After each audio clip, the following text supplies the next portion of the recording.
die Zeit, die wendet sich ja gar nicht. Sie geht ja nur in eine Richtung. Und ist nicht der Begriff der Zeitenwende tatsächlich ein Begriff, der uns auf eine falsche Spur schickt? Nicht die Zeit hat sich um uns herum gewendet, sondern das ist eigentlich ein Aufrufen an uns selbst, dass wir uns neu ausrichten müssen, uns neu verhalten müssen und dass wir eigentlich die Wende vollziehen und nicht die Zeit.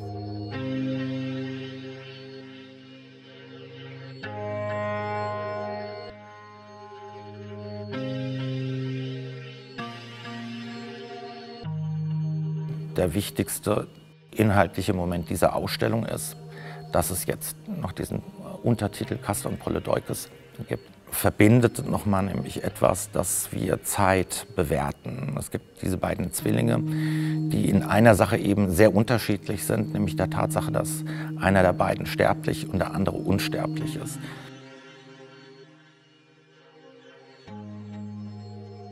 Diese Ausstellung teilt sich eigentlich in 3 Teile auf. Wir haben einen Prolog. Das bringt schon nämlich ein zweites wichtiges Merkmal in die Ausstellung hinein, dass ich versucht habe, die Idee einer Erzählung aufzubauen. In diesem ersten Raum gibt es letztlich erstmal eine Geste. Das ist sozusagen 2 Arme, die man sieht, einen auf der rechten und linken Seite. Und das zeigt eben auch unsere eigene Spiegelbildlichkeit, die in unserem Körper existiert, was wiederum zu der schönen Zeichnung von Paul Tormo führt. Castor und Polydeukes kniend aneinander gelehnt und sich gegenseitig im Spiegel betrachten.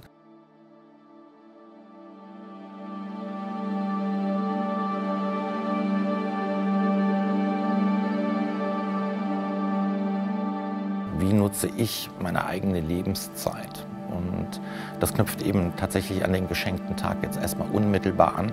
Das ist die Zeit oder das Phänomen der Zeit. Und diese Konzeption habe ich tatsächlich für die Strukturierung der Arbeit genommen, dass ich eben tatsächlich immer nur in der Zeit, für die die Zeittafel dann steht, auch an ihr gemalt habe. Das sind insgesamt 24 Paneele. Das ist ein Rückgriff, weil wir eben die Zeit in 24 Stunden einteilen.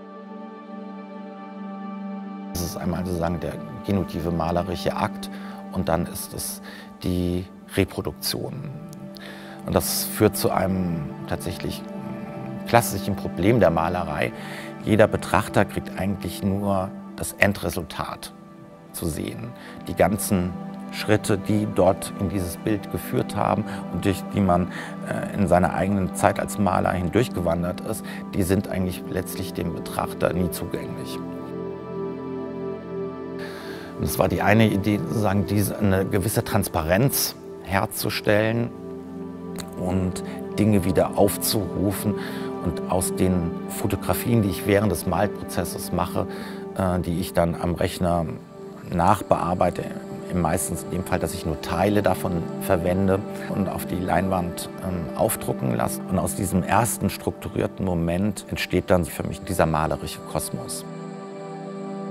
Und dann haben wir einen dritten Teil, der sich nochmal als Epilog unten in den Gartenhallen anschließt.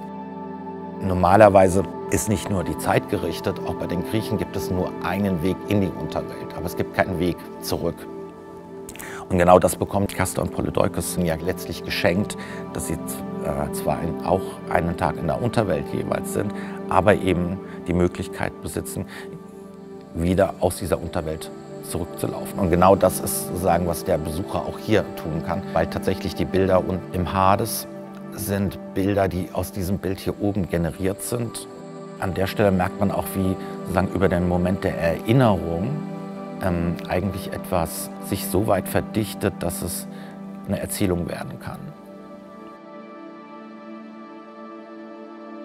Das sind nicht die Werke, von denen man jetzt annehmen könnte, dass es die Werke sind, die mir persönlich am besten gefallen, sondern ich habe diese beiden Werke ausgesucht, weil man an ihnen sehr Unterschiedliches erzählen kann und auch diese Ausstellung Der geschenkte Tag in eine andere Form von Beziehung zum Haus setzen kann. Hermann Nitsch baut natürlich auch eine Geschichte um diese Bilder, um diese fast abstrakten Bilder. Und diese Geschichte lässt sie aus diesem abstrakten Raum in den ganz gegenständlichen Raum. Aber es ist vielleicht wichtig zu wissen, wie diese Bilder oft entstehen. Wenn sie in einer dieser Aktionen von ihm hergestellt werden, habe ich ein Publikum außen herum. Es ist Teil einer großen Inszenierung und hat somit ein ganz anderes Framing.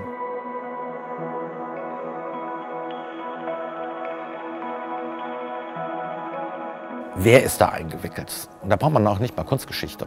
Diese Frage ist einfach da, weil sie mit einem Prinzip arbeitet von Verdecken und sichtbar machen. Und oft wird etwas ja erst dadurch sichtbar, dass es verdeckt wird. Das ist sozusagen ein ganz anderer, für mich wichtiger Vorgang. Nicht das, was da ist, muss unbedingt erzählen, sondern das, was dadurch nicht da ist, kann genauso die entscheidende Information sein.